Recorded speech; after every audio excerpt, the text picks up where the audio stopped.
Welcome to Elevating Consciousness, the podcast that helps you discover deeper levels of truth, meaning, and wholeness. I'm your host, Artem Zen, and our guest today is a meditation teacher and a longtime Vajrayana practitioner. In 2002, they were ordained in the non-monastic gTer lineage. Informed mostly by traditional Tibetan Vajrayana Buddhism, their practice consisted of yidam, yogic song, Chod, psychophysical yogas, and solitary retreats. Aside from Buddhist practice, they have trained in Gestalt psychotherapy and have worked in mental health services and international human rights organizations.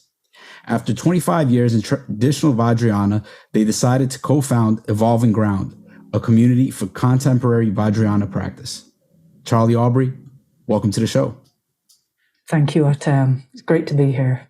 Yeah, thanks a lot for coming on. And I'd love to just start by setting a bit of context before we begin and maybe just sharing a little bit of my background and how I came across you. So I've been meditating for about 8 years consistently, and more seriously probably for the last 3 years. And my practice has been informed by pragmatic dharma and books like Mastering the Core Teachings of the Buddha and The Mind Illuminated. And I worked with noting and TMI for a while and eventually landed in Dan Brown's Mahamudra lineage, which I've been working with for the last 2 years. And other teachers that have informed my practice are Michael Taft, Robert Bea, Ken McLeod, and Locke Kelly. And there's some other ones as well. But, there's clearly a lot of Vajrayana influences there to draw from.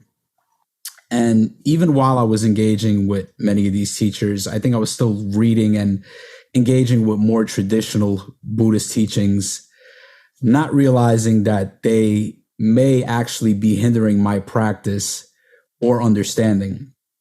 And I first realized this when I came across your Stoa series, particularly the intro series that was it was video on Sutra versus Tantra. Uh-huh. That was the first one, I think. The first one. And although I've been working with Vajrayana teachings for a while and was well aware that Mahamudra is known as the householder's path, I've never actually heard anyone illuminate the Sutra versus Tantra thread the way that you did. And from there, I also landed on your husband, David Chapman's blog, Vividness, which I actually saw years ago, but I never really read it at that time because I wasn't so much into Buddhism. I read more of his Meaningless blog, actually.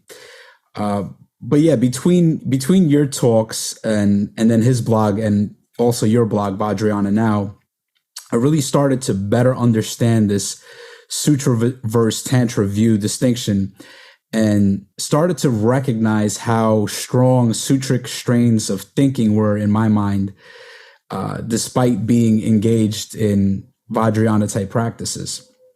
And I'd love for you to really kind of unpack this kind of difference of Sutra and Tantric view.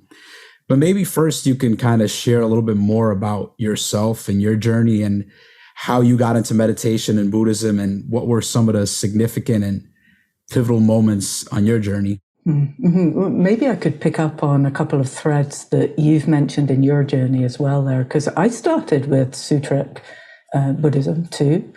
My first, my first encounter with meditation was in India. I went to India to do voluntary work, and while I was there, I met a meditator.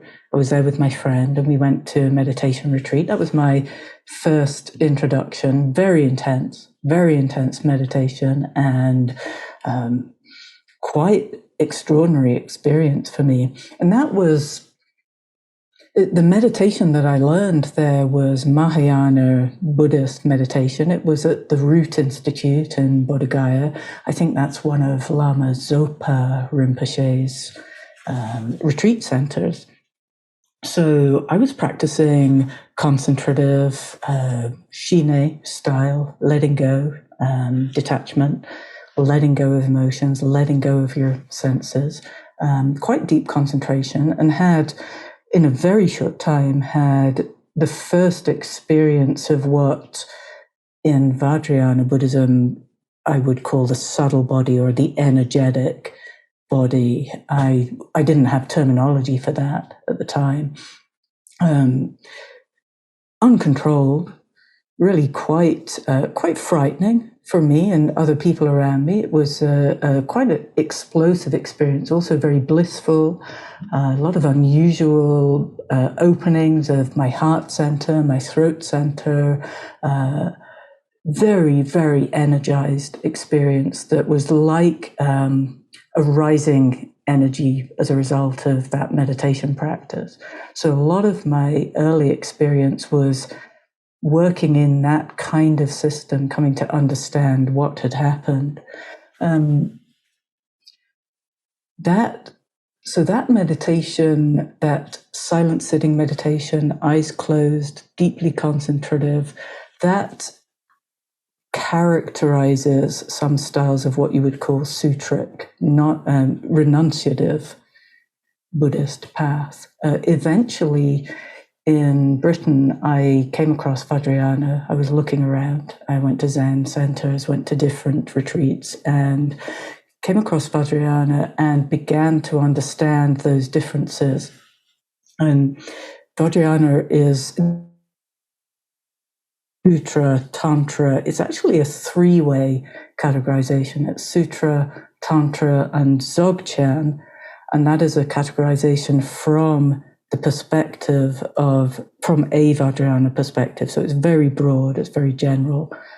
Sutra is, you could characterize that as a renunciative view of life. And then Tantra, you could characterize that as non-renunciative or living in the world, being involved in the world, outcomes in a worldly sense. So my initial introduction to Tantric Buddhism, to Vajrayana, was attractive to me because I was interested in relationship. I was in a relationship with a woman at the time, and I was I had identity experiences that were important to me.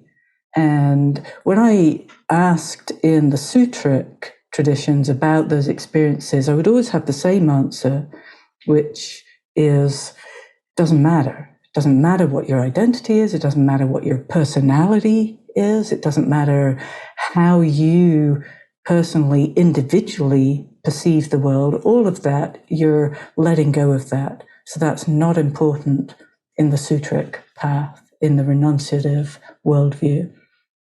And there was a reason for that. The reason is that you're heading towards an experience of the emptiness of everything. That's Buddhist terminology. So it's an experience of how everything is impermanent, spacious, has this kind of quality of emptiness, which is the same, whatever your circumstances. So in the Sutric path, you're heading towards that kind of experience. You're letting go of everything that differentiates, everything that is distinct and defining. Now, Buddhist Tantra flips that. All of the practice is oriented towards activity and involvement. You're bringing that spacious experience, but you're bringing it into activity and doing stuff, and the experience of being an embodied person in the world, having relationship, relating to others, to circumstances, and responding in context. So it's a very different path. Different purpose, different function, different outcomes. That's a general categorization. So that was really very appealing to me when I first encountered Vajrayana, because being in the world is and always has been very important for me. Relationships have been really important. I do get the appeal of living in solitary experience, having a solitary retreat type of experience. I actually really like that experience too. I don't want that all of the time. I want that to inform my practice sometimes. Yeah. I guess for me, it's like, well, I'm still trying to really understand how the different like yanas, how they work, like how they relate to each other, and also, I think you said that Sutra falls underneath Vajrayana. Was that correct? You can look at it that way. Yeah, so you can approach Vajrayana from Sutra. You can have that as your base and then move into Vajrayana. In fact, most lineages, most traditions will approach Vajrayana in that way. And there's a sense that it's pretty important to have an understanding of some kind of empty experience, have some sort of base for tantric practice. You can actually approach Buddhist Tantra as a path in its own right as well, but it still requires it requires some kind of experience. In the organization that I've co-founded with my friend Jared, Evolving Ground, we characterize the starting points, the base, as receptive presence. So there's a kind of presence that comes from meditation practice, from awareness, and you bring that as your starting point. Ethical maturity. So in Sutra, there's a great emphasis on compassion, on cultivating compassion, on generating a compassionate view towards others. And you can have that kind of experience from other traditions, from other life circumstances. It doesn't have to be within Buddhism. So from my perspective, I would say that however you arrive at the base, that doesn't matter, the base, the starting point. If you have an ethical approach to your circumstances, if you have a spacious, a capacity to remain aware and to remain present with whatever is going on, you've cultivated that a bit in your meditation practice. And the other aspect that we emphasize that is not traditional at all is personal autonomy. Personal choice, so important. Yeah, I want to actually explore the whole evolving ground more. Maybe we could circle back to that later on in the conversation. I do want to kind of make sure I'm kind of clear on the yanas. And from my understanding, right, there's Theravada, and that's kind of the original Buddhism, right? Like that's the early Buddhism. And then you have Mahayana, which is kind of like the Zen. Zen falls into Mahayana.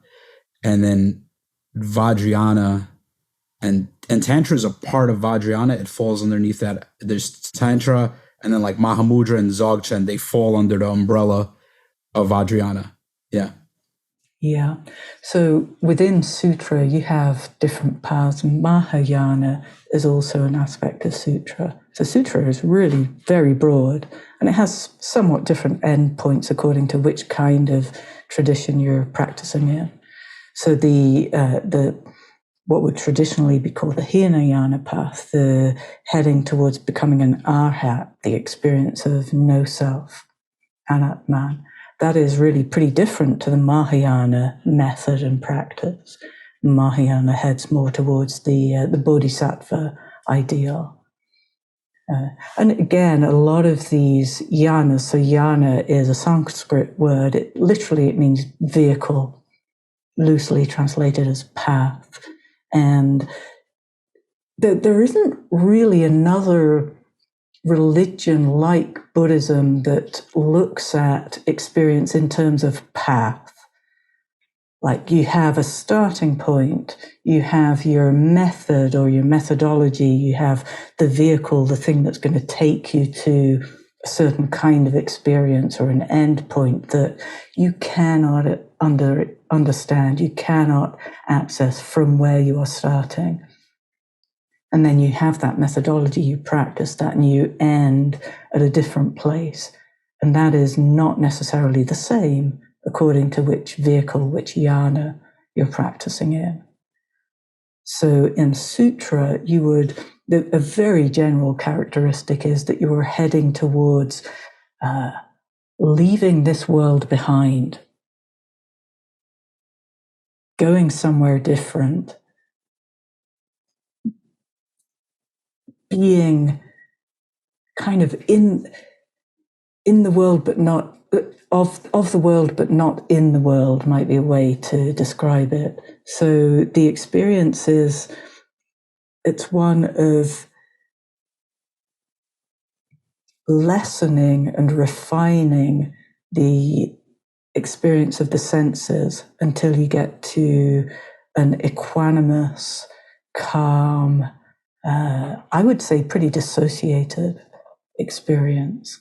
Like you're not going to be experiencing a kind of energetic response to whatever is going on. You're moving towards not differentiating in terms of your emotional response.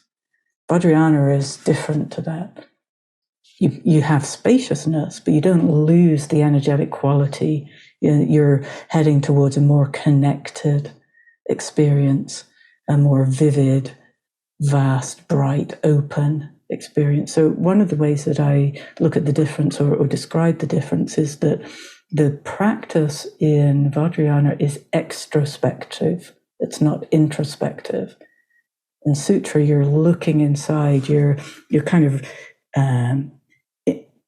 becoming more and more introspective and contained and separate from the world. In Vajrayana, you kind of flip that.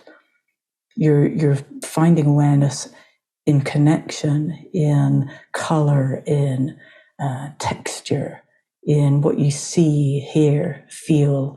So you're not losing yourself in involvement in the sense fields, but you're maintaining awareness in everything that is available in experience. Is that making sense? Yeah. I think like another thing that comes up is the whole notion of meditating with eyes closed and eyes open. And I mean, I know in Zen too, in Zen, they meditate with the eyes open.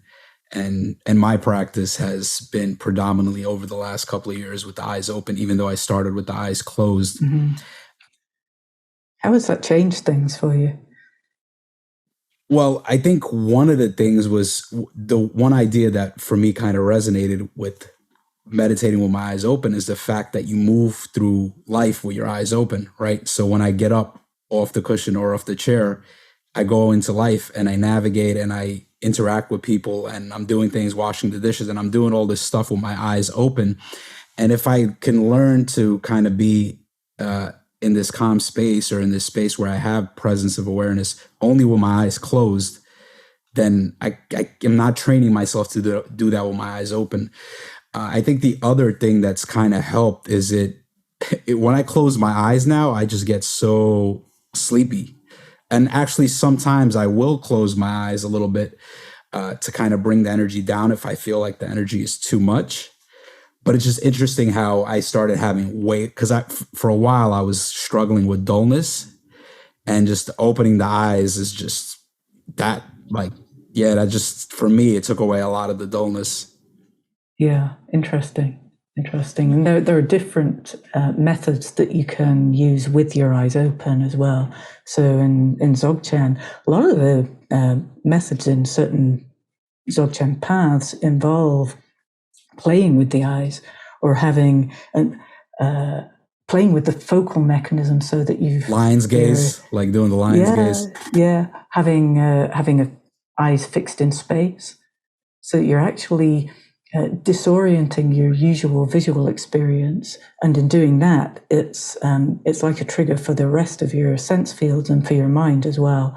It parallels, it sort of mirrors what's going on in mind. So if you can get used to not fixating on objects and not having your visual field constantly reacting to whatever is going on, movement particularly, if you can remain very still and clear in your visual field, that also affects your other sense fields as well.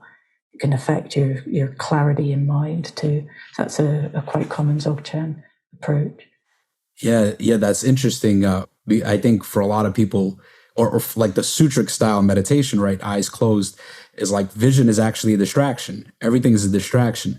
But here it's like, oh, actually, there's a way of looking, or there's a way of using vision where it could actually shift your perception in a completely different way. Yeah, so that you don't experience distraction. It's kind of it's not a thing in that experience. There isn't, the idea of distraction isn't available in whatever your experience is.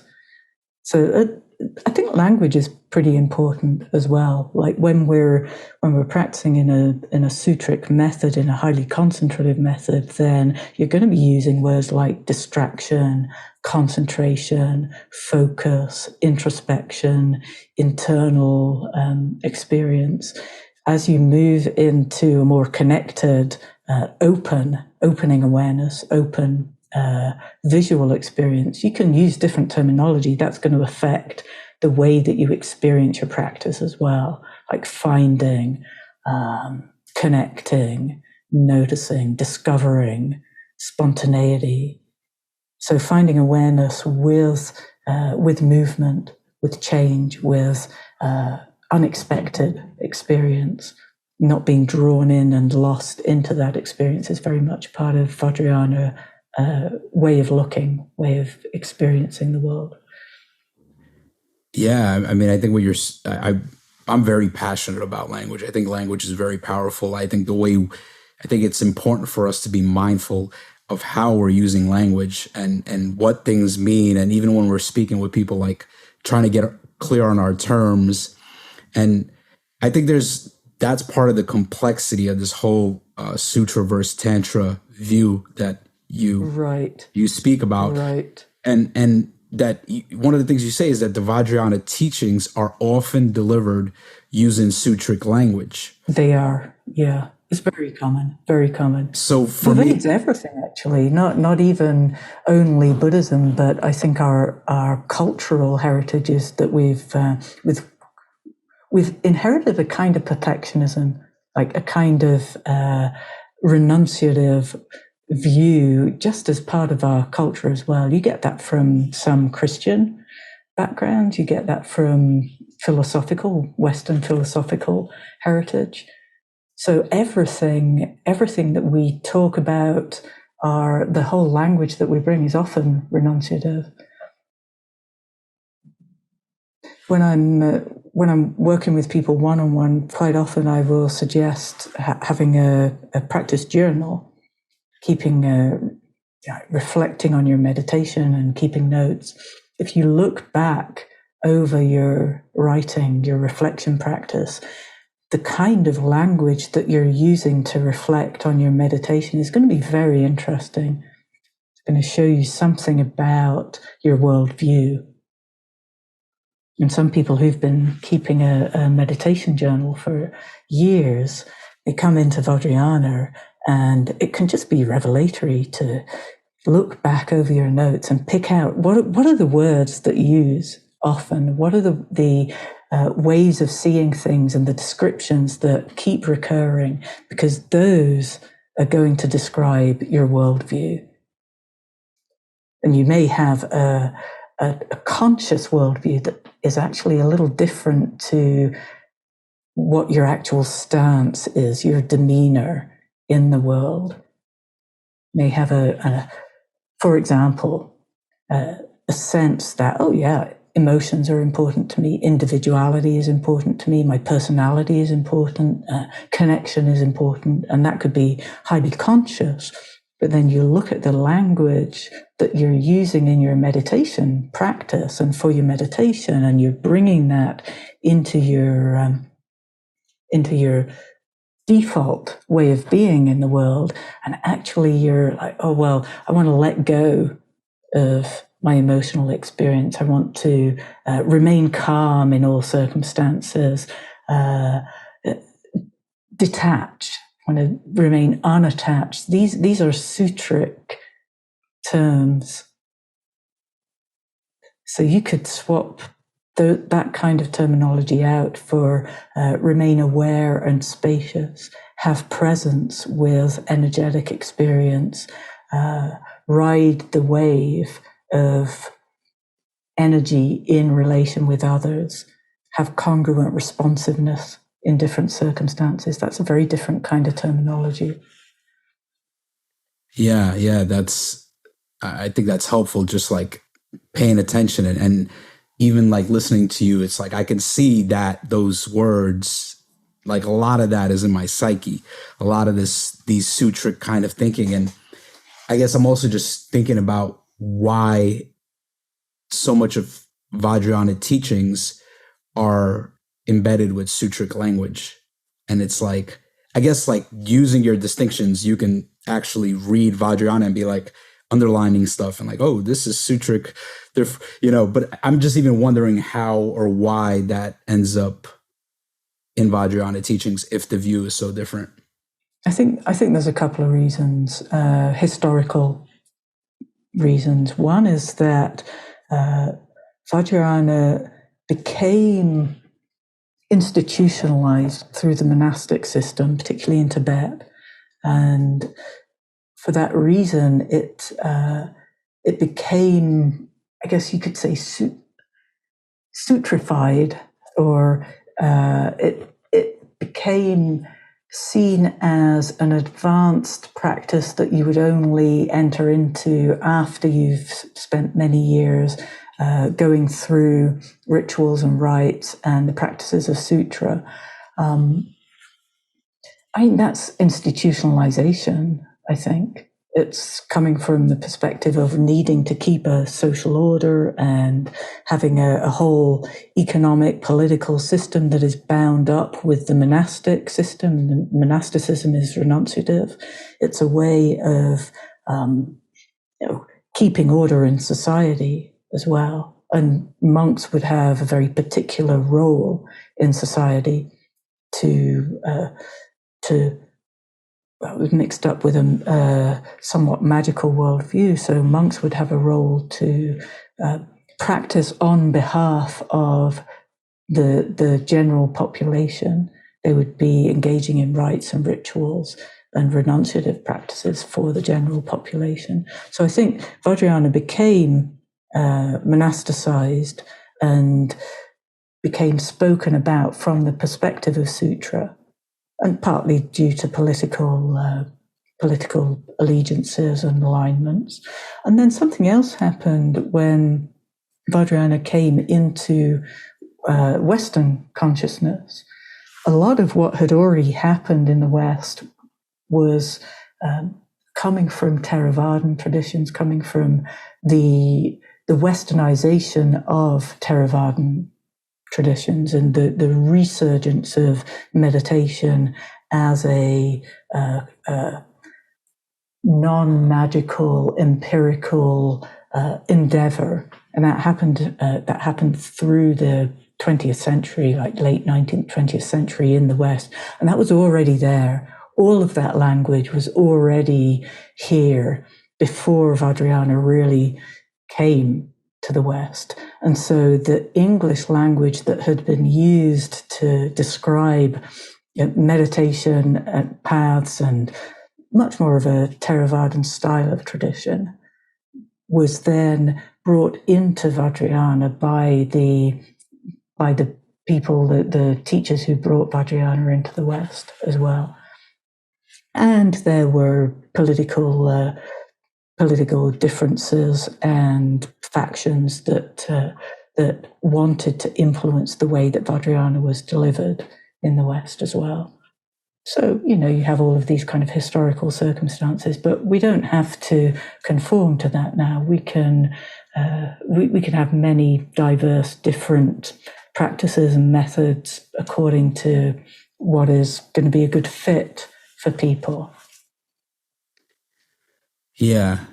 And I think what's important to mention is, I guess, bringing in my experience of how I feel like the sutric teachings can be problematic if you're not a monastic, or if you're not like, that's what I'm getting from what you've been saying. And I think for myself, right, there was maybe like last couple of years, I guess when I seriously started meditating, there was a part of me that was like, oh, I want to be a monk, right? Um, like there was something in me that was like, and I think at that point, I was already married at that point, and I think I might have already had my first child. So obviously, this wasn't like a realistic thing, but there was always this kind of sense of like, I feel like I can't achieve what I want to achieve in this life. Like I can't, like, right. I try to meditate and I can never like calm my mind. I can never calm things down. There's always the relationship, the things that come into the world. Like I don't have enough time. Whereas if I was in a monastery and I could just sit and meditate for hours and hours and hours, or be on long retreat, then I can attain what I'm looking for. And yeah, that just kind of never, it hasn't worked out. And it's like, I don't really even have time to go on long retreat. And even before I had kids, it would be easier to do longer sits. And now it's harder to do that. Mm-hmm. Right. So there's like this split in myself where I'm thinking that this is what I need to do. And then coming across Mahamudra was kind of helpful, because I was like, oh, this is a householder's path. And Dan used to talk about how he didn't believe in like long silent retreats. He's like, oh, they're destabilizing. And it's like, you don't need to do long retreats. He's like, you just need these kind of short practices multiple times throughout the day. And that's been hard for me to kind of even accept, because I feel like there's still like a belief of like, oh, you have to go and sit and do a long retreat, or it's like my concentration could get so much better, or I could get so much deeper insight if I do this kind of meditation where I have more time and space. I'm really hearing a split there. I'm really hearing you're talking about these quite different experiences, and understanding retreat as being something utterly separate and different from life, which is a totally understandable way of approaching retreat. Like mostly you would think about it in that way, like retreating from life. In Vajrayana, the function of retreat is so different. It's so different. Like you go on retreat to almost like a kind of sandbox to energize for life experience. So it's like a preparation for being in the world. So your whole approach to retreat could be very different in a Vajrayana setting. One of the things we emphasize in Evolving Ground is that it's not entirely silent on retreat. And that actually disturbs some people quite a bit, because if you've been on retreat, say you've been on a Goenka retreat, or you've gotten used to the more sutric style of retreat, you can go very deep into a concentrative stillness in those retreats. You can find a real stability, a peaceful, calm, stable, very still place. But as you come out into the world, it's quite difficult to maintain that calm, stable experience. And Vajrayana retreat can be a way of practicing having presence and maintaining awareness while you're in contact still. So even when we have silence, we have an open silence, you have eye contact, you're looking at what's going on, you're inviting experience. Even in the silence, your silence is connected and vivid and open.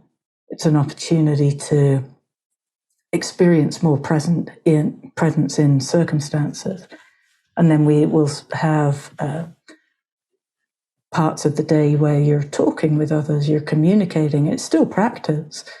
It's very easy to bring a renunciative view and to think, oh, this is disturbing my meditation practice. It's so difficult to get to that place when I'm on retreat. But actually, if you can maintain that open, clear experience while you're in practice with other people who are also attempting the same thing, it's a really great sandbox for going into life experiences where you don't have that supportive structure and you still want to maintain clarity and presence and that kind of vivid energetic experience. Yeah, I think what comes up for me is I feel like I've always had high energy. I've been kind of like strong emotions, just very energetic, very passionate. So I am wondering if there's actually different personalities that are better suited, because it seems like the main distinction is like, hey, if you want to be a monk and a monastic, then go ahead and follow the sutra path may work for you. But if you want to, have a family and work and have relationships, then the tantric path may actually be a much better path. And that's kind of what I'm getting. But I'm wondering if there's any other ways to kind of slice that up. Is there any other distinctions? And then also, where would a sutric view be helpful? Like, I think one of the things that you talk about is that there's people that meditate for reasons other than to transcend suffering. And, I think Rob Burbea speaks a lot about that. Like, people meditate like to get a sense of beauty or awe or connection.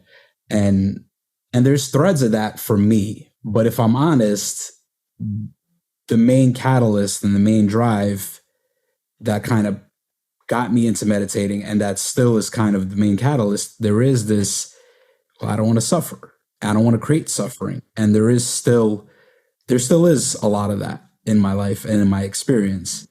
So I'm just wondering how do you think about suffering kind of from the sutric and tantric perspective? Because it almost feels like from the tantric perspective, it's like we don't even use that word, or we don't concentrate on dukkha. Like, that's not something that's where in the sutric, it's like, it's all about that. Like, really, it's like focus on that focus. Whereas like you get like, there's a revolt, like you get a revulsion to the world. It's like, I keep falling into samsara, right? Like, I keep falling into these patterns to the point where you're like, you don't want to engage with those kind of things. So yeah, those are some thoughts that I've been having about.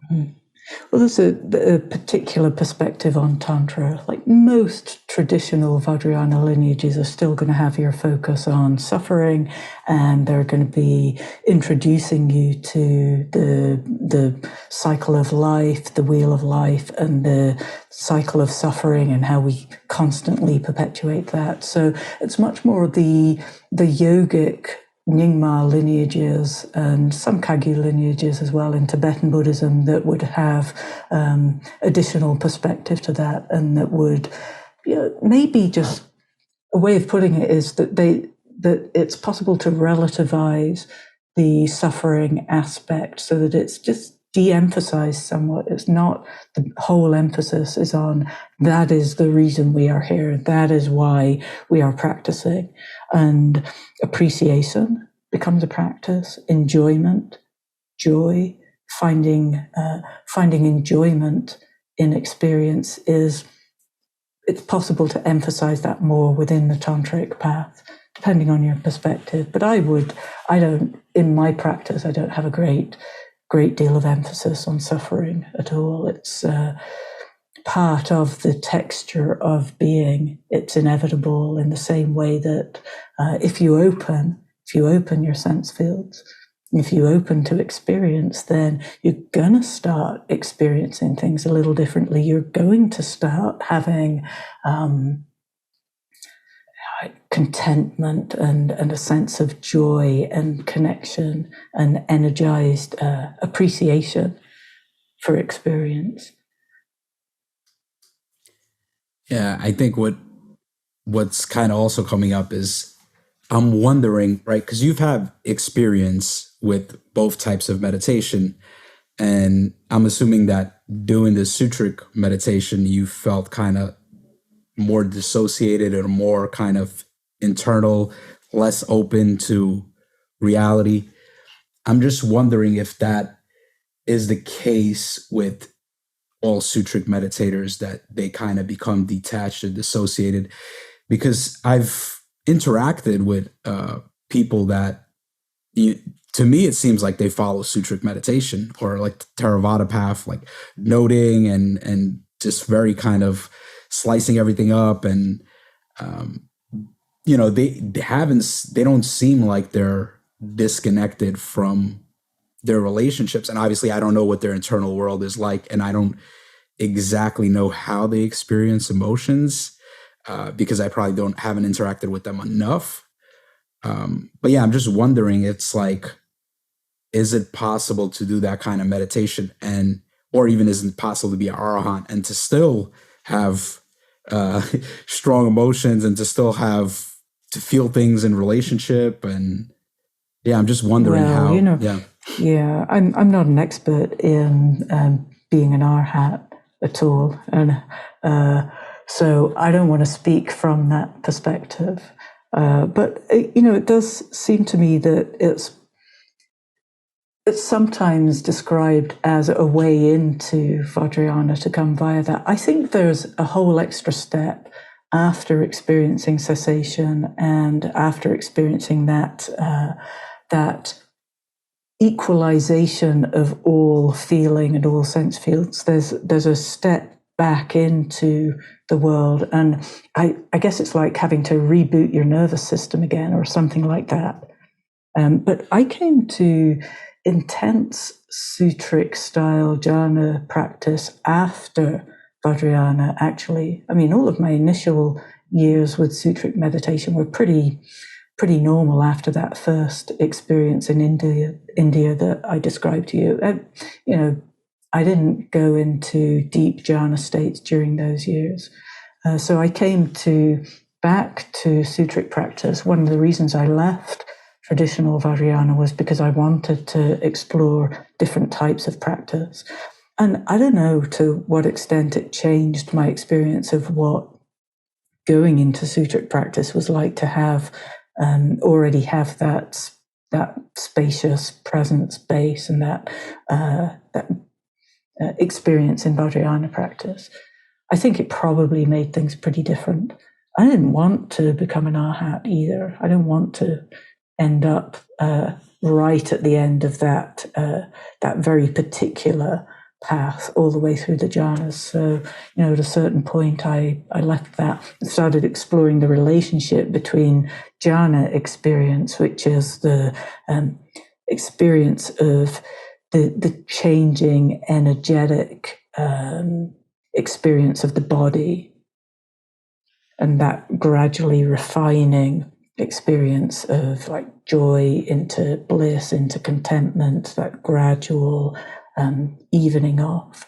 I wanted to explore what that is like in relation to Vajrayana practices that are about energizing and experiencing the body in a non-ordinary way. So there's a whole field of exploration there that is, you could say it's a bridge or connection between the different paths. Yeah. So one of the other things that comes up for me in my own practice, and I think this is, I think it's an important thing for most people that meditate and practice, and it's this notion of awakening and enlightenment. And from my understanding in Theravada Buddhism, the way they explain awakening and enlightenment is the 4-path model, right? And you have these 4 stages: stream enterer, once returner, anagami, and arahant. And at every one of those 4 stages, there's certain fetters or aspects of perception that are broken.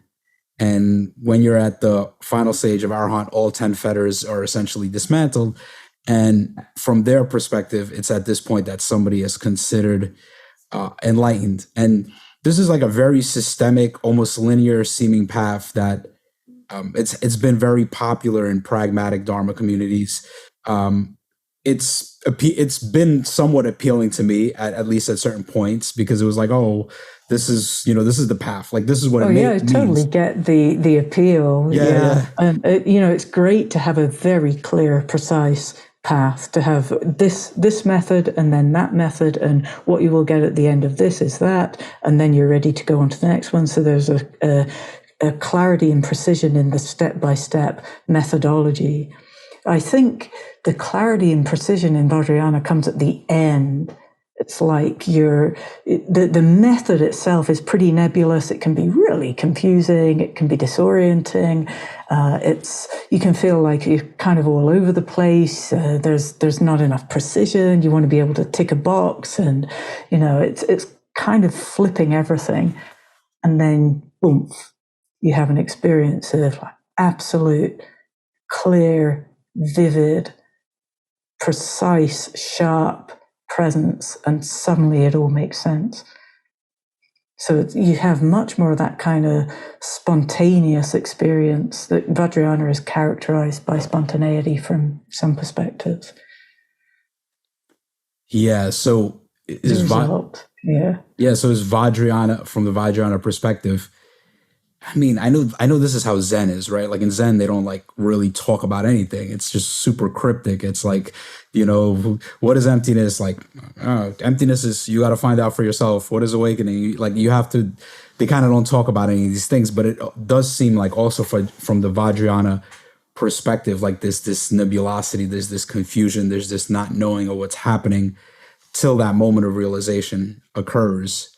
So is that kind of how they talk about, or don't even talk about, enlightenment or awakening? Or I'm just wondering how their approach to understanding it is different, or even how you understand or think about or talk about, or like, how do you approach that? Well, I think the way that I would describe the endpoint is not going to be the same as you would necessarily find in different highly traditional contexts. So I want to preempt what I say with that.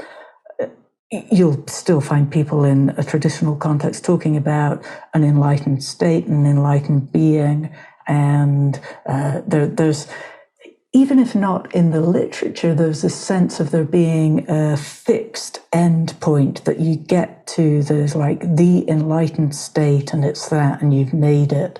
So I try not to do that. I think if you understand that your practice is always resulting in activity, in relationship, in being in the world, then by definition, the experience of the non-ordinary being in the world is going to be differentiated by context. It's going to not be the same all the time.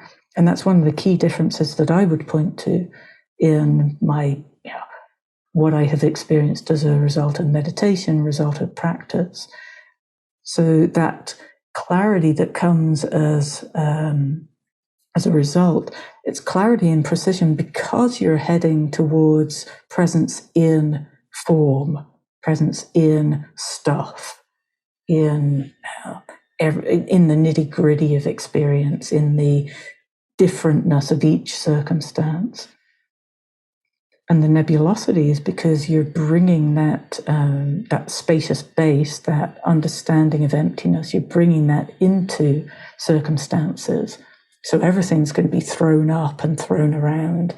You're not heading towards this sameness of experience that's the same for everybody, no matter who you are, where you are, what your circumstances have been. That's much more of a Mahayana or a Sutric perspective. Yeah, so from the Vajrayana perspective, there isn't really like a one thing that's awakening or enlightenment. It's however it manifests is going to be very different, and that unique aspect of your being or your personality or how you manifest, like that's kind of emphasized. Whereas personality is important in Buddhist Tantra, and the state that people talk about as being the result, generally, very generally in Vajrayana, is Rigpa. And that state it's not the same as emptiness. It's not the same as the empty experience. It's both empty and full. As soon as people start talking about Rigpa, you start having paradox and sentences that sound a little cryptic, like that Zen way of describing things, because it is including emptiness, including nebulosity, but it's also not detached and distinct from form, from activity, from experience. So you have both emptiness of activity, spaciousness in all activity. The path of Buddhist Tantra is particularly related to emotional experience. And so you're transforming your experience of emotions such that there's simply a sensation in the body that is liberated, free, not trapped in this kind of cycle of narrative.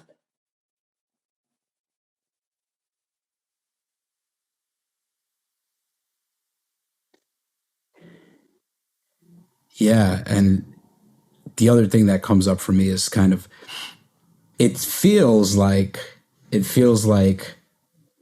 most people start with a sutric view, or they start with sutric meditation, and then later on they may stumble or come into the tantric view or tantric meditation. It seems like there is like tantra is more advanced somehow. So I'm wondering if people can just start with tantra, or if they're, because one of the things that you say is, I think that where sutra is supposed to end, that's where tantra starts, right? If you look at it in a progressive way, yeah. I mean, it depends how you approach. A lot of people will disagree with me about this, but I think it is certainly possible to have a meditation practice and to begin to experience a new kind of awareness, a different sort of presence in the world. And at the same time, for that to be, I guess you could say, inflected by tantric view. So you're actually approaching your whole practice from the get-go within the framework of a Vajrayana perspective, a way of understanding how things are, a worldview that is very different from a renunciative worldview. I think that works better for people in contemporary society, to be honest, and depending on circumstances. I mean, for some people, it may be better to have periods of long renunciative practice. But for the most part, anybody who wants to remain engaged in the world, having a worldview that is starting with that and understanding your practice in that context, then Sutra just looks different from that perspective. It has a different function. It's not pointing to an end point. It's something that is incorporated into your experience as a meditator, a practitioner in the world. Yeah, what I'm trying to figure out is how it seems like there's a sutra from the sutra view, and there's a sutra from the Vajrayana view, and there's I think like, that's a good way of putting it. Yeah, and that's kind of confusing for me. I don't know if it's because I don't completely understand the Vajrayana view, but it's like I'm trying to figure out. Yeah. So a way of looking at it is in terms of systems. So if you're inside a single system, then that's your entire worldview. Everything is colored by that. You see everything in that particular way. That is what everything is. So if you're inside of Sutra, then you have a single endpoint. You know where you're heading, and you have this whole worldview that encompasses it. So there's a kind of universalism to Sutra from the perspective of Sutra. Anything else is a distraction. Anything else is just kind of not relevant, because that's not the true way of understanding things. That's not the right, correct system. That is not how things are from this view. You're inside. It's like you're inside that vehicle. And if you step outside of that, it looks really different. It looks totally different in context with other systems and from a different perspective. And it can have a different function, because you're not looking at your endpoint from inside that. You're looking at your endpoint of that little system. I don't mean to denigrate, but it's smaller in comparison to there being lots of other systems available. So you're looking at it with a different view, and you see how it relates in different contexts. Then its function becomes different. It becomes available as a possible way of being or response in different circumstances, and the texture, the whole meaning of finding emptiness, spaciousness, is experienced differently when it's in activity, when it's in relation to your emotions, not separate from. It just looks and feels different from that perspective. And you can't say at that point, well, that is right and this is wrong, or this is right and that is wrong, because you're contextualizing. And so every method then functions in terms of its value and context. Sutra becomes a method as opposed to an entire universal generalized path. Yeah, that's really helpful. And I think that what I'm getting from that is that's what you refer to when you say meta system, like when it's meta systematic. It almost feels like Vajrayana in that sense. It's meta systematic. It's that allows you to move through different views. Kind of reminds me of some of Rob Orbea's teachings, where he would talk about ways of looking, and he would also talk about like there's different Buddha, like there's so many different Buddhisms, because there's Thich Nhat Hanh, and then there's Stephen Batchelder, like his version, and it's like you read it and he's like, it's different. He's like, their version of awakening or enlightenment is like, it's their version of Buddhism is different because it's being funneled through their unique experiences and their personality, and it's So that's beginning to take more of a tantric perspective on things. As soon as you start talking about, the personality actually changes the way that something's delivered, it changes the way that you might relate to a teacher, then that's bringing more of a tantric perspective. Classically, a sutric perspective doesn't matter what your personality is. As a teacher, you're giving the same answer. You're very general in answer, because the same method applies to everybody. Doesn't matter what your circumstances are. It's that universalization of the path. So when you come into Tantra, you're going to start, because you're having that more meta-systematic view, and particularly from perspective of Dzogchen, that's where you get this meta-systematicity in terms of all of the Buddhist yanas, the vehicles that we started out talking about.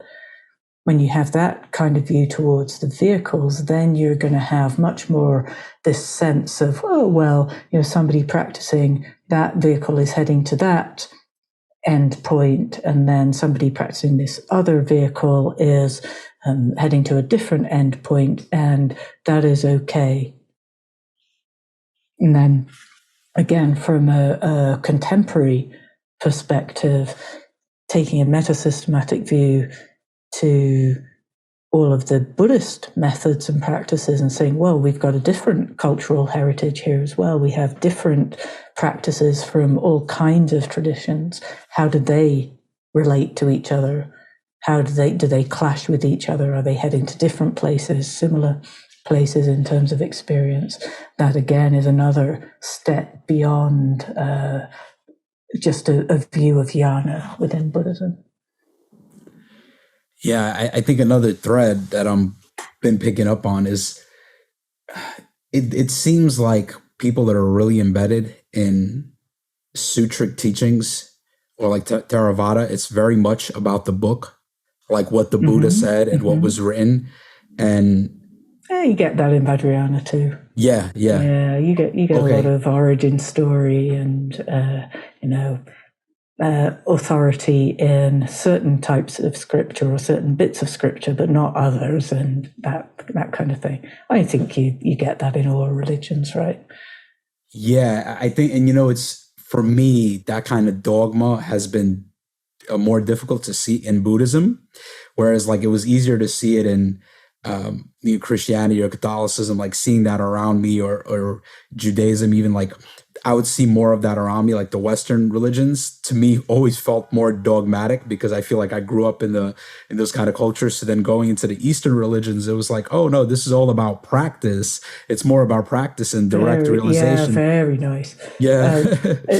It's lovely because there's this kind of cleaned up version of Buddhism that we're presented with that is, oh, it's all very scientific and it's all rational and it's all empirical, and there's this new origin story that relates Buddhist practice to it's all, like the Buddha said, to test for yourself and all of that kind of emphasis. I mean, I think that's a particular packaging forgive my cynicism, but I think it's a bit of a particular packaging for our contemporary culture that works very well for us because we want that.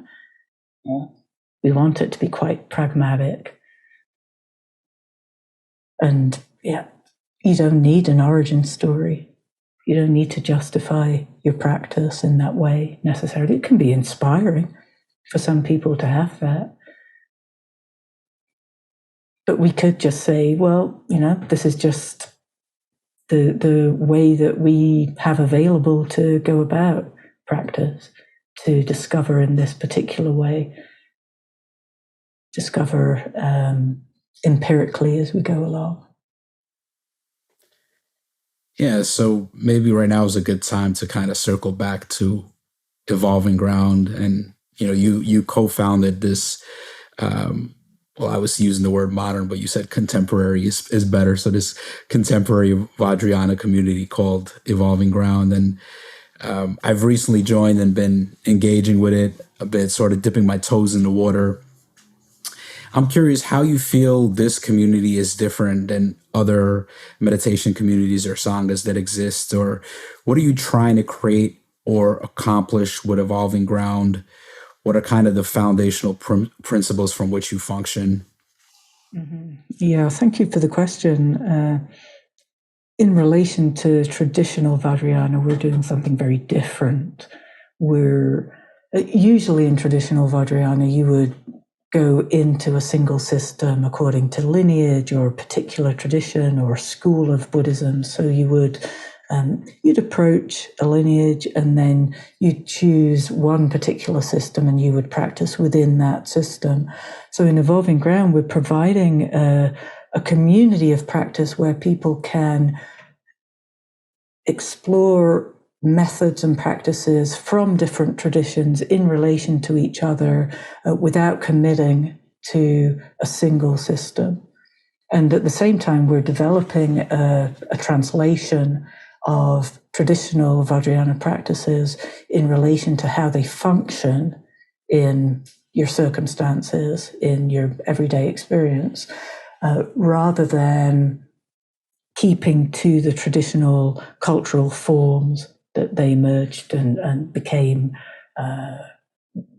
practiced and well established. So you still have in Vajrayana, you have a lot of traditional forms that are exactly or pretty similar to how they would have been over the centuries. And we're creating something quite different without losing the function. So functioning in the same way in terms of giving rise to different possible experiences of the emotions, for example, different possible experiences in relation to other people, different experiences of your body. Yeah, I'm wondering if you can kind of give an example how a practice or approaching a practice would be different. Because see, now I'm also getting that there's kind of Sutra, then there's Vajrayana, and then there's a traditional Vajrayana, and then there's this contemporary Vajrayana that you're creating here. So I'm wondering, like, what would be an example of where the cultural aspect would be removed? Because that, I mean, for me, I know also that's like when I came across Artem, and I actually almost ended up working with somebody there, I somehow ended up pivoting and going into TMI. And it's interesting how I kind of circled back into more Vajrayana practice. But there they have all of these weird, this, the hats and the stuff and all this. And I would look at those pictures. I'm like, what is this? I'm like, I would read the stuff on the site and it would be great.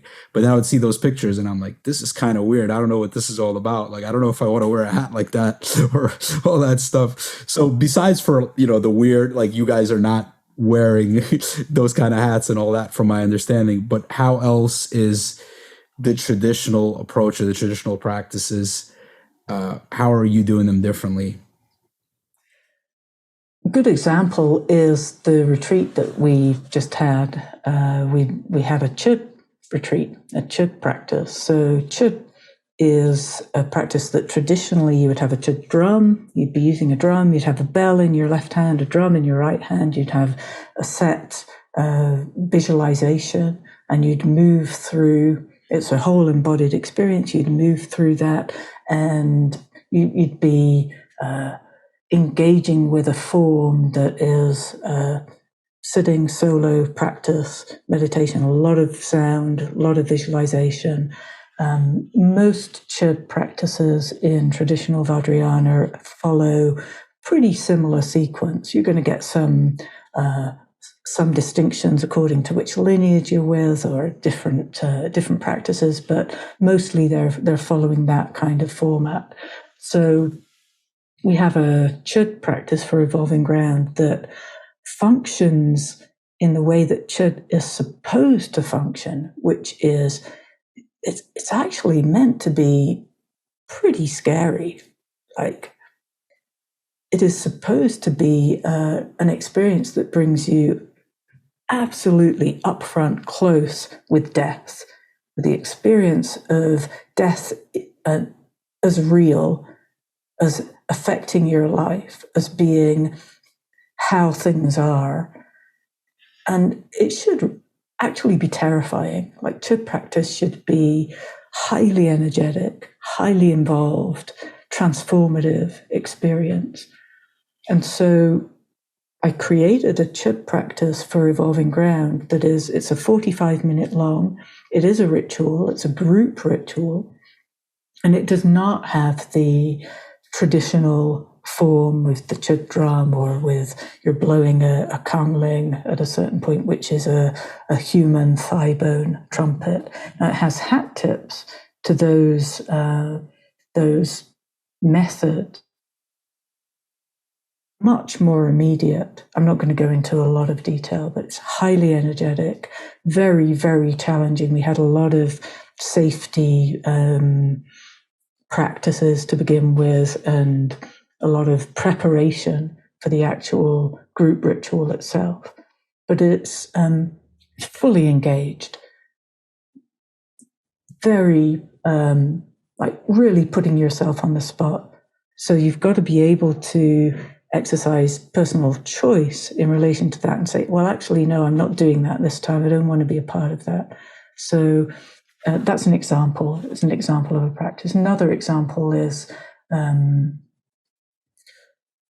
physical movement practices. So we have a set of movement practices that you don't have to engage with the whole tradition in order to access those practices. Very often, if you want to, for example, practice a kind of yoga, you've got to take on all of the other aspects of a tradition, or start identifying with a particular tradition. So a lot of people in evolving ground, they'll be practicing in different styles, and maybe think of one person, they have a Neigong practice, a silent sitting practice, they have a Taoist practice, and they're working with a different teacher at a different time. So they're able to draw from different traditions and experience what those practices are like in relation with each other. And yet at the same time, we're providing a distinct set of methods for anybody who wants to engage without the traditional cultural experience as well.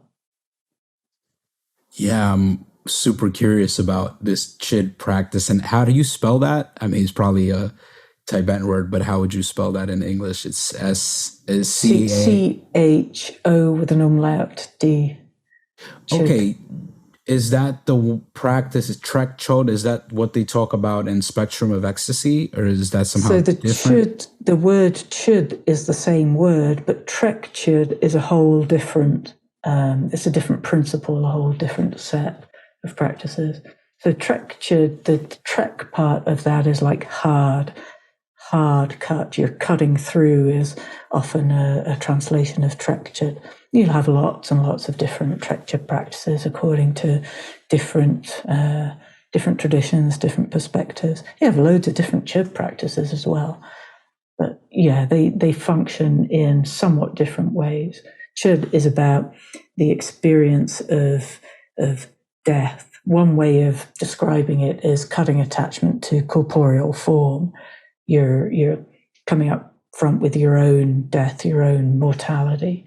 And trek chud is more about like instantaneous cutting through to a liberated state of being. It's like instantaneously finding a different state, finding a presence, just like that, suddenly. And there are different ways to trigger that experience, to point to it, or to tap you into that experience. Chud is a drawn-out ritual. It's transformative. It takes time. You go through sections. Like with any ritual, you have a starting point, and then you have a middle bit, and you have an end bit. Quite different.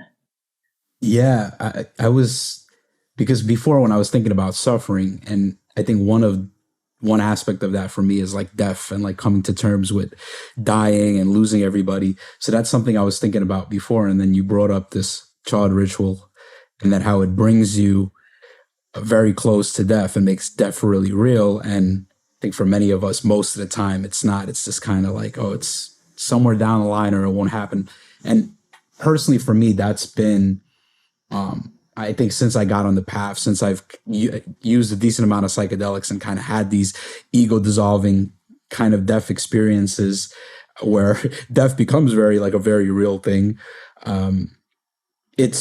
I don't know, I've become more kind of preoccupied about it and fascinated by it, and also seeing how it's not separate from life. Right. It's like this very important thing for me. So it's really interesting to see how that is a part of the practice, the Vajrayana practice. Yeah.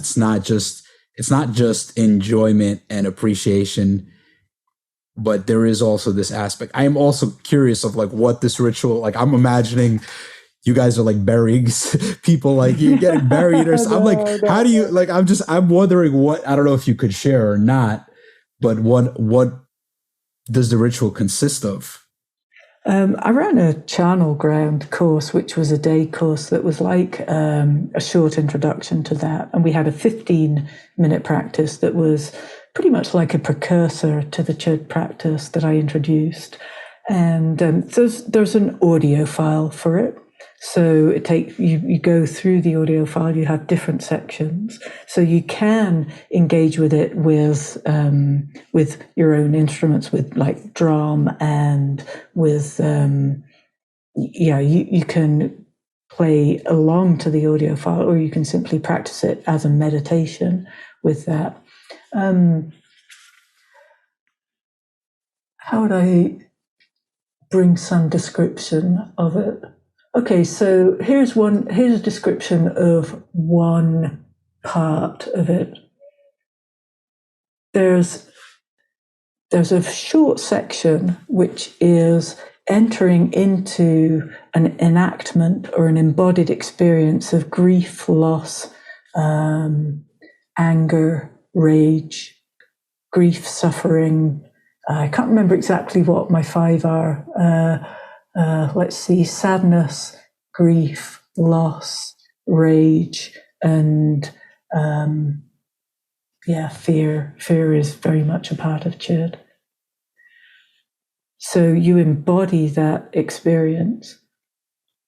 And before that, you would, very traditional Chod practice, you have visualizations of bad experiences or the worst stuff that could happen. And so that's incorporated into this practice as well. Yeah, I was. There's also sorry, carry on. No, I was assuming there was a visual component of it. Like that's what I was imagining, Some that there would have to visual. be, Yeah, yeah, visualization. yeah, yeah.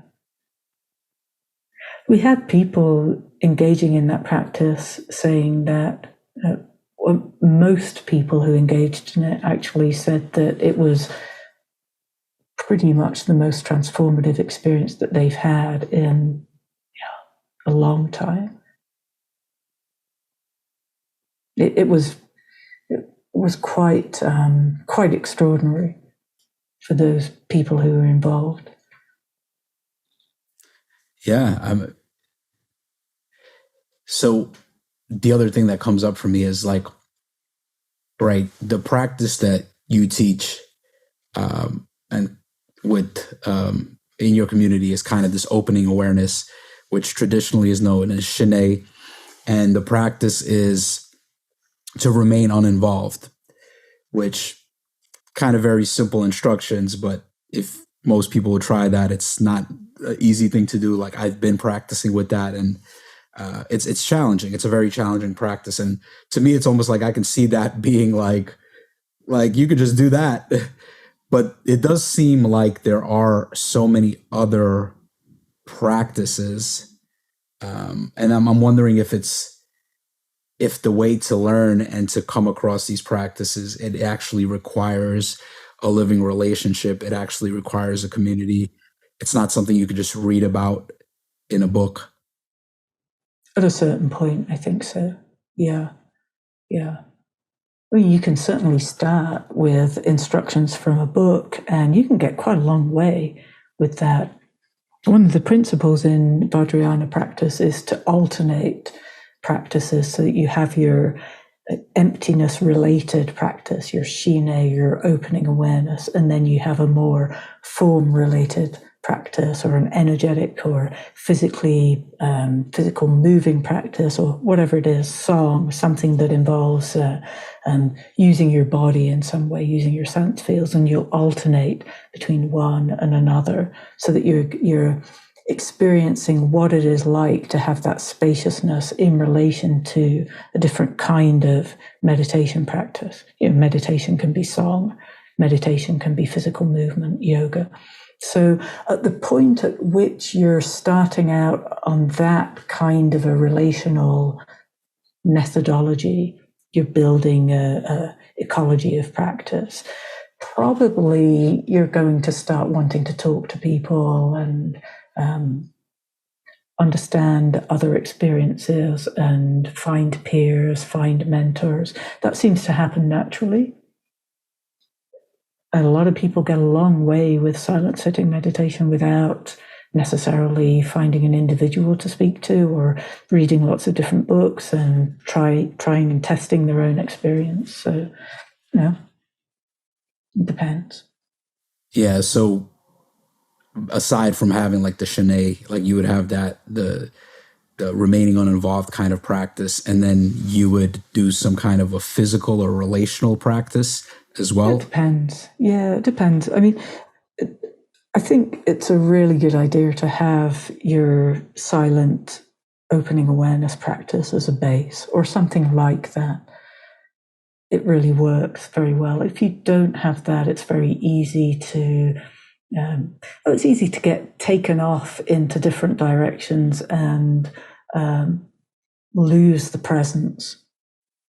It's very easy to get kind of pulled into repetition or rote or ritual or losing that sense of clarity and presence and just get kind of stuck into the more activity related practices. Your opening awareness in Evolving Ground anyway, we have that as the foundational practice, and then everything else has a relationship with that. Yeah, I mentioned this to you before, but circling is a practice that I've been very engaged over the last couple of years, and even became a facilitator in that modality. But to me, a lot of what you speak about in Vajrayana and being in relationship, like circling is kind of this interpersonal meditation where we're here together and we're very much focused on the connection between us.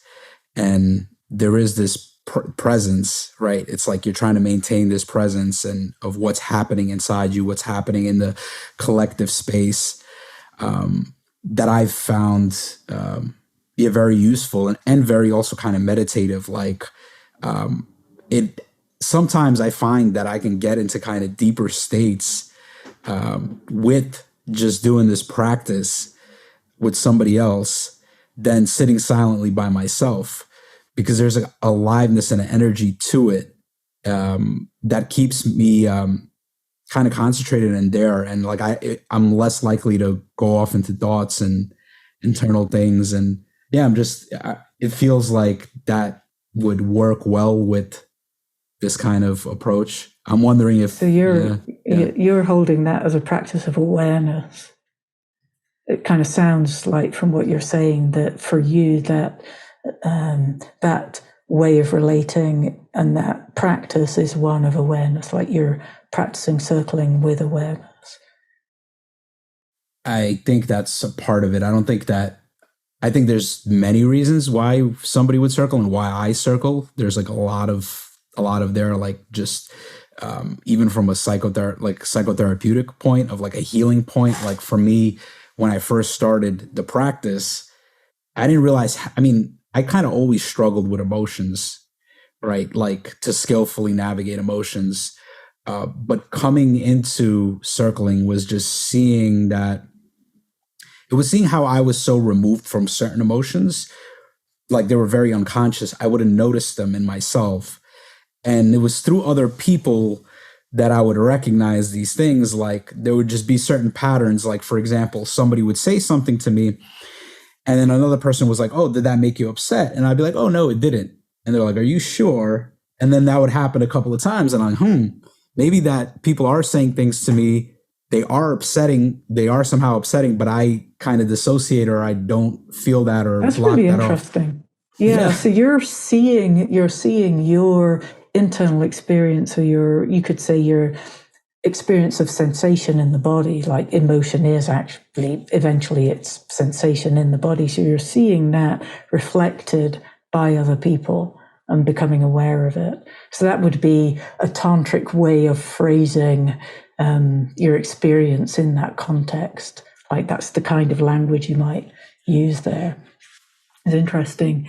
I think we're using methodology from psychotherapy and methodology from psychology in translating some traditional practices and maintaining the function, the function towards having a different state of awareness or a different kind of awareness available in experience. And there are these overlaps. There are overlaps in methodology. There's overlaps in intention and where you're heading. Yeah. Yeah. I guess I'm wondering too, what have been some of the greatest challenges that you've experienced with teaching and being a teacher? And also how do you look at the teacher relationship in this community? And I'm assuming I know there's a community element where it's like there's mentors and there's different people. So technically people have a role to be student and teacher. But it does seem like you are somebody that's had a lot of experience, probably a lot more than most people that are in the community. So I'm wondering how, where the teacher role fits in, because it's not the traditional where it's like, yeah, sure, more top down kind of. Massive learning curve for me over the last few years. It's been, hugely challenging and really growthful for me as well. So I've learned so much, especially about relating with groups and how to host groups and keep people really engaged and have that kind of leadership role in a group where I'm facilitating other people's experience and providing some kind of container such that, or a method, you could say group method, such that it becomes possible for people in that experience to have transformation. That's my aim with the group hosting that I'm doing and the group facilitation. So that's teaching in some sense. It's, often I regard teaching, mentoring, even in a one-on-one context, the whole point of that is to facilitate transformation for me. So learning how to do that in different contexts with different individuals that's a joy. It's a challenge and a joy, and it's something I continue to explore and learn. Like, I'm always off on like training courses and coaching courses, and I have to have that stuff in my life. Yeah. Does that answer the question? Because we had that Stower event recently around the learning relationship and how we're providing something that is a little bit different in Evolving Ground to the more fixed roles that you would have in traditional Vajrayana. So there you would have a teacher role, and the teacher in Vajrayana would be a little bit like a priest in Catholicism. They're embodying something different from the ordinary experience. They're seen as an enlightened being.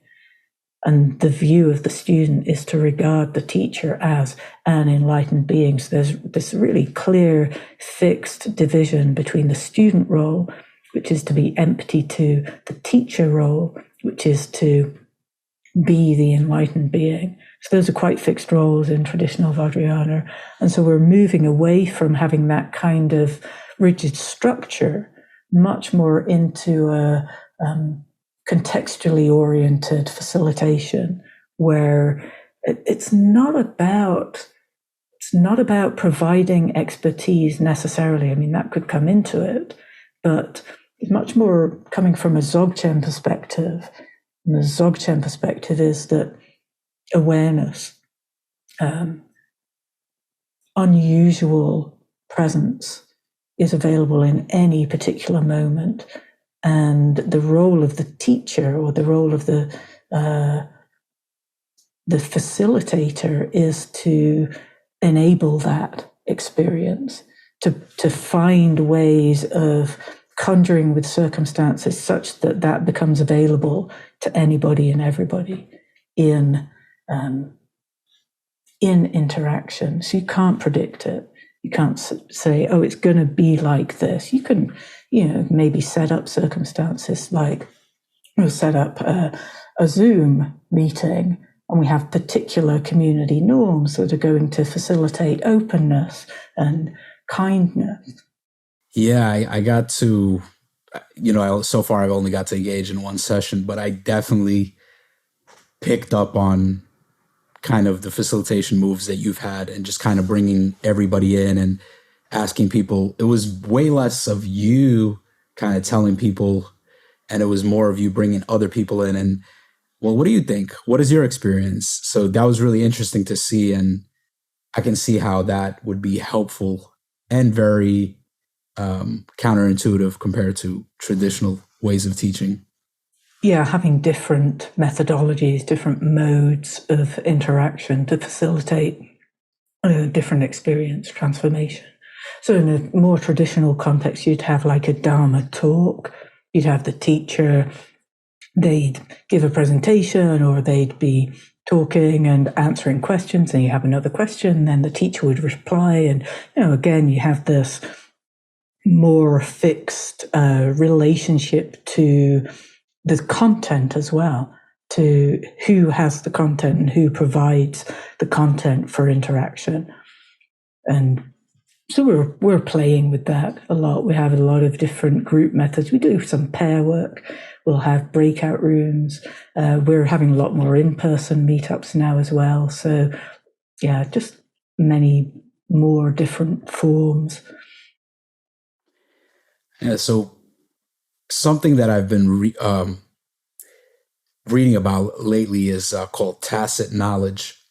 And this tacit knowledge is kind of, it's a kind of expertise that's difficult to convey, right? It's kind of like in the bone, and it's difficult to really translate it. And they started kind of coming up with all these ways of how can we figure these things out? Like, I think a lot of this stuff came through like the military, and trying to figure out how can we train our soldiers to know where the IADs are, like so they could dodge them or understand. Yeah. Like, so there's all these Yeah. ways of kind of trying to extract this expertise, and this to me is very fascinating because you want to get good at anything.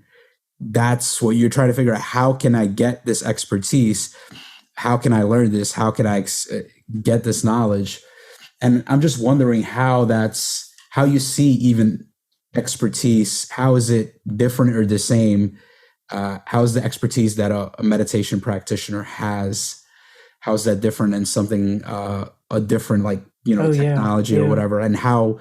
Yeah, I'm just wondering, like, is it just like if you hang out with, just start hanging out with Charlie or another meditation practitioner that's done this for a long time, you start picking up on their ways of being or relating, soak that in?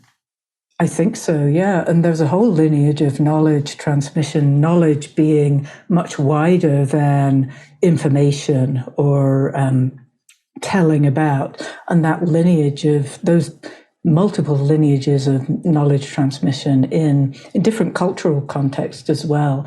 There's a way in which they're picked up. The way of being is picked up in contact with other people. So it's through the relationship that understanding develops. That understanding is understanding changes, that you come to learn how something is, and you wouldn't necessarily articulate that. As soon as you start getting into imparting that to other people, then you begin to have to think about that in a different way, or think about, like, well, how did I first experience clarity? What was that like? Do I remember those experiences? How can I facilitate that for other people? So you start thinking about that in a different way as you move into the role of facilitating. Transmission is the word, in both in a scientific context and in a meditative, religious context as well. You have this idea of passing on, like a relay, almost like you're passing on the understanding. I remember one or two moments, just in real casual moments of being with one of my teachers, and they said something. They just said something, and it's really difficult to explain what happens in that moment. Just the manner, the look, the whole experience of a moment can suddenly make the penny drop. It's like, oh, I just understood something. Whoa. And that can be experiential as well. Yeah, this notion of transmission is fascinating. And I think I've experienced just being around certain practitioners, or it's being around them. It's you feel a shift, or like I feel a shift in my own experience, in my own state, in my own meditation. Whereas like when I'm doing the meditation by myself, it's like it might be more difficult to kind of recognize that or see that. But being in that person's presence, it's almost like their awareness is pointing towards that. And it's almost like there's a mirroring somehow. Because there is such a thing as shared awareness, and you find this on retreats as well. If you can access a state of presence when you're in contact with people on retreat, that experience is like you're sharing the space of awareness, and that's like an example of how that can happen. How you can have that kind of communication between people. I pick up on something. There's a lot about atmosphere in Buddhist Tantra, in Vajrayana. Like, atmosphere is important. You create atmospheres, or you can find a particular kind of atmosphere, conjure with that, and then something different becomes possible for people in that. Yeah, that's fascinating. I think in circling, that's a big thing. Like we call it the we space. And there is this kind of, even a lot of times we'll talk, it's like, oh, there's a sense that this is what's happening here. Or there's a sense that we're kind of with this. You start kind of opening to the field where it's, you're still having this unique experience, but you're also tuning into as a collective, something that's bigger and larger. Right, that. So there's an experience in which everybody is on the same page. Like, you don't have disparate stuff happening, like these people are talking with them and those with them, and there's a whole, kind of buzz of different things happening, but there's a shared intention and a shared relationship with the circumstances such that something else becomes possible. That's really what transmission is. Transmission of understanding occurs in those kind of spaces, and that can be one-on-one or it can be small group. The more people that there are, the harder I think it is for that to happen. It's not that it's impossible, it's just that beyond a certain number, the nature of contact and the nature of communication changes. Yeah, I find that to be true. I find because in circling, sometimes you can have groups that are 20, 30 people. And I find that the more people there are, the harder it is to kind of get on this page. And there'll be like a couple of people are kind of on one wave and a couple on another. And some people are like outside. But I find when the circles are 6 to 8 people, I find it's easier to get this kind of collective vibe where we're all kind of in something together. In Evolving Ground, we have small apprentice groups, and usually the pupil practice labs are fairly small as well. They're not going to be, we say if it gets to regularly to 10 or more, then we're going to provide another practice lab so that we're constantly keeping things quite small. And yeah, that works. Once we get to like 40, sometimes I have 40 on my courses, or we have a book club, we have a lot more people. The method that you use in that kind of collective space is very different. You're going to be having a much more of a formalized method in order to keep things coherent and in order to facilitate the direction, the conversation and that kind of thing. So yeah, I think numbers do make a difference. And you have a lot of people, you can have an electric atmosphere for group ritual, for shared group experience. It's very difficult to get that right when you're creating something new. And a lot of the problem with more traditional contexts of ritual is that electrifying experience of shared participation has been lost because there's not a personal relationship with the cultural form. And so it, maybe it becomes a bit cringy, or it becomes a bit like, well, it's just nothing to do with it, I can't relate. And we've sort of lost, in some ways, I think we've lost that readily available form for people to step into and have extraordinary experience.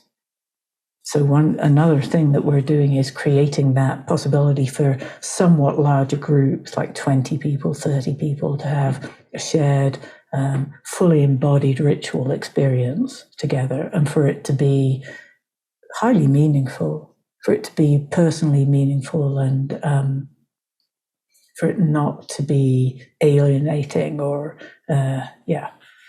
cringy.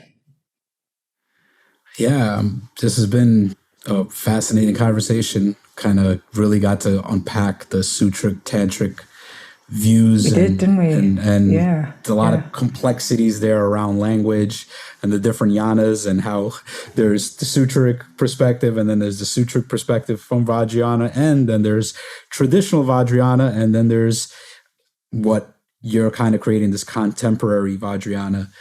And yeah, just kind of really appreciate all of this that you're bringing, and really grateful that I've came across that presentation on the Stoa that you did, and came back around to David's Vividness blog, which is fascinating. And I haven't read through all of it because I think I did one section. It's just a lot of stuff. Very interesting though, and it's almost like, the part that's surprising to me is that it doesn't seem like this is spoken about. Like, I've never really heard about it spoken about in the way that you're presenting it, but it seems so important. It's a new way of presenting it. Yeah, it is a new way of presenting it. It's a new language, and we're bringing something different into being. You mentioned vividness. We have an apprentice project at the moment that is turning the material in vividness into a course for community members, anybody who joins Evolving Ground. It's been a year so far, so there's a lot of material there, like you say, and we're working with that, making it into approaching Vajrayana is the name at the moment. We might have a different name for it. Yeah, that's really exciting. It's going to be great. Looking forward to checking that out. I'm just wondering, is there anything else you wish I would have asked you, or is there anything else you want to share before we wrap up? Just appreciation for the conversation that we've had. It's been great. We've covered a lot, I think. We've meandered through different topics. So it's lovely to have a conversation on a podcast and to have that, we're kind of figuring things out here and relating to each other's experience. So thank you for sharing your background as well. It really makes a difference, makes the conversation really rich. Appreciate that. Yeah. Thank you, Charlie. Really appreciate what you're doing. And I'm looking forward to engaging more with you and Evolving Ground. Me too. Take care. Okay. Bye-bye.